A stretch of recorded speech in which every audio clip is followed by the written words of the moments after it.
Welcome to Matters Financial and Geopolitical from a Frontier. I hope the week's going well. Sub-Saharan Africa Sudan Army Chief says Sharia law must be the source of legislation. Well, good luck with that one.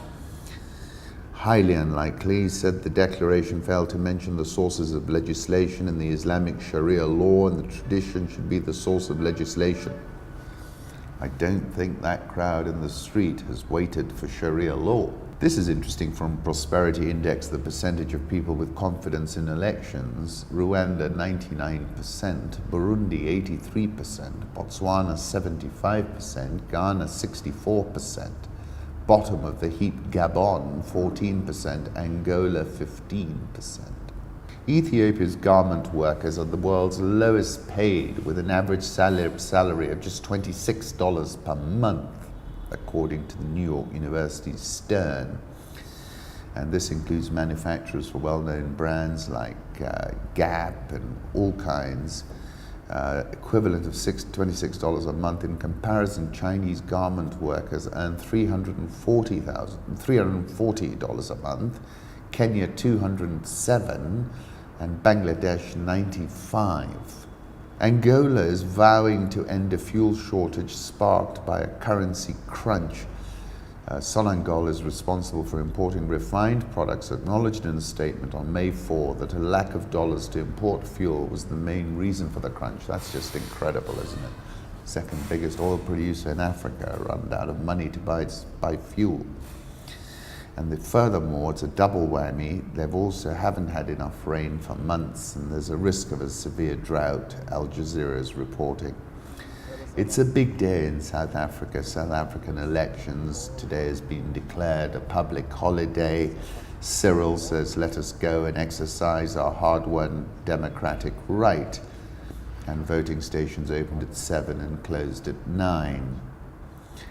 Bloomberg is saying the next round of Ramaphoria may be shorter, and I was one who got very euphoric, I must admit, but I'll come back to that.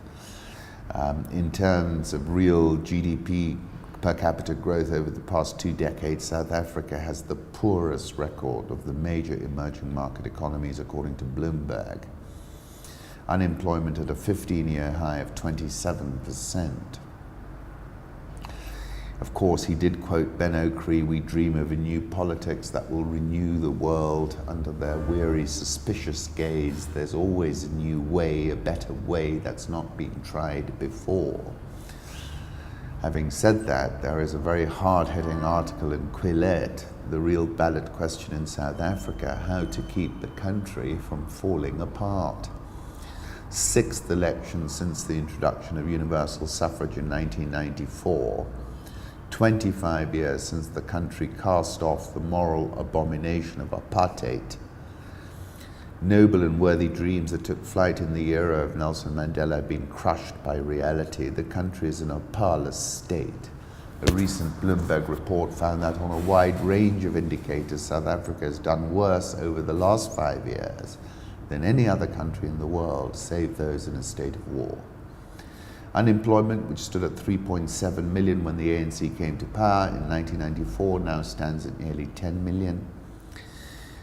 Polls suggest that the Liberal Democratic Alliance will lose ground and that the extreme left populist party, economic freedom fighters, will double their vote. That's not going to be a good outcome.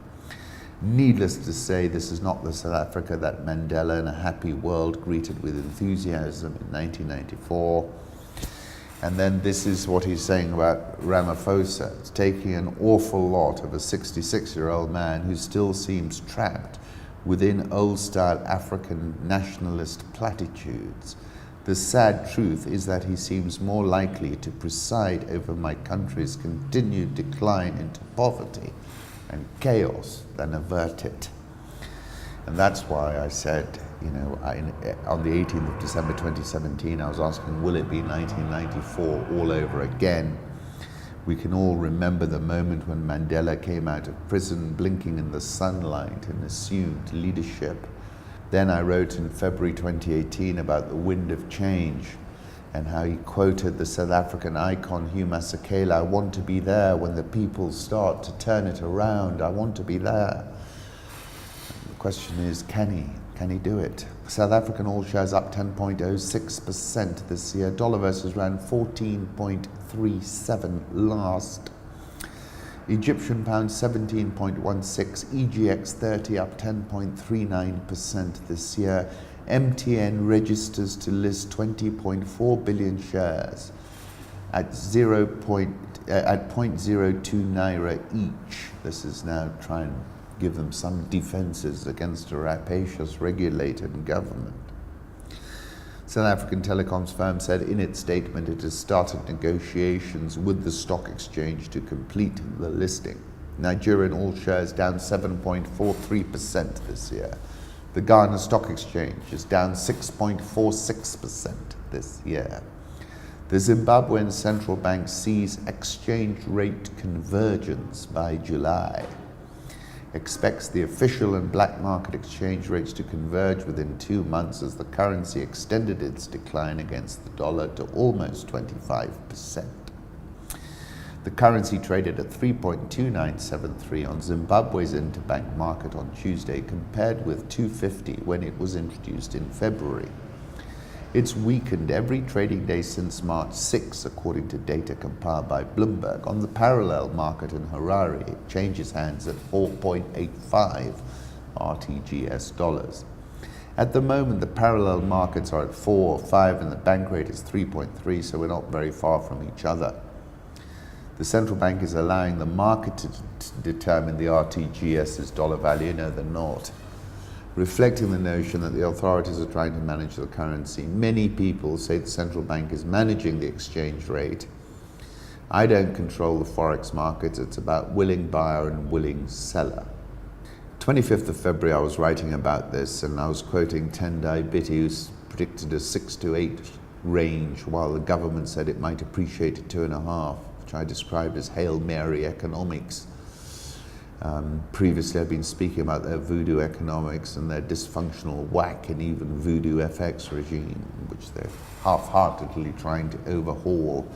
This is a photograph of the Reserve Bank of Zimbabwe Governor John Magudya. And I take you back to something I wrote on 21st of January, Sam Farai Munro. The government can switch off the internet, but not the frustrations of millions of people.